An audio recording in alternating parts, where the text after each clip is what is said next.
The New York Giants' latest loss has sent shockwaves through the NFL community, and head coach Brian Daboll is once again under fire for what many are calling one of the most baffling decisions of the season. In Week 10 at Soldier Field, the Giants were in a strong position to take down the Chicago Bears. They were leading by a touchdown early in the fourth quarter and had driven all the way to Chicago's 2-yard line. On 3rd and goal, the Bears' defense held strong, forcing the Giants into a tough 4th down decision. Then came a crucial moment, a flag on the field. The Bears were penalized for having too many men on defense. That meant the Giants could have taken another shot from the half-yard line, an easy opportunity to punch in a touchdown that would have sealed the game. But Brian Daboll made a choice that stunned fans and analysts alike.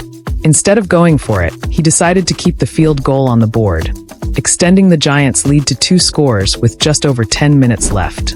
On paper, that might have seemed like the safe decision. But in football, playing it safe doesn't always mean playing smart. Fox broadcaster Greg Olsen immediately questioned the move during the live broadcast, suggesting it could come back to haunt New York. And that's exactly what happened. Caleb Williams, the Bears' young star quarterback, took over the game.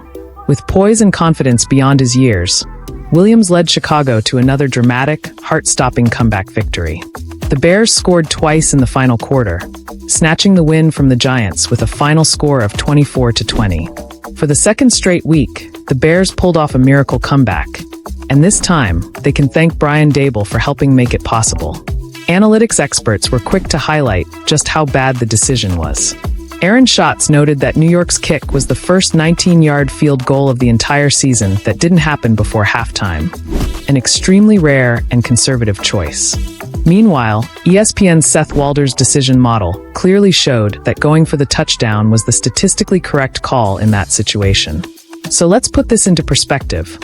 The Giants had the ball at the half-yard line, a chance to end the game with one aggressive play.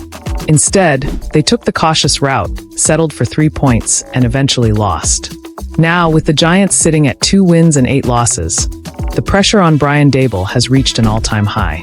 Many believe this latest blunder could be the final straw that costs him his job.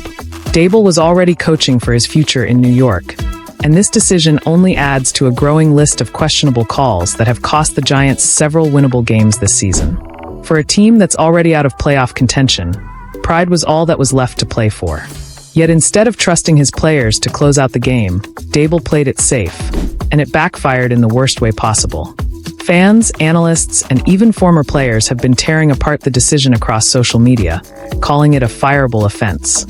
Greg Olsen, who criticized the call during the game, has been vindicated by the final result. At this point, it's hard to imagine the Giants' front office having much patience left. With the team spiraling and fan frustration at an all-time high, the question now isn't whether Brian Daboll made a mistake.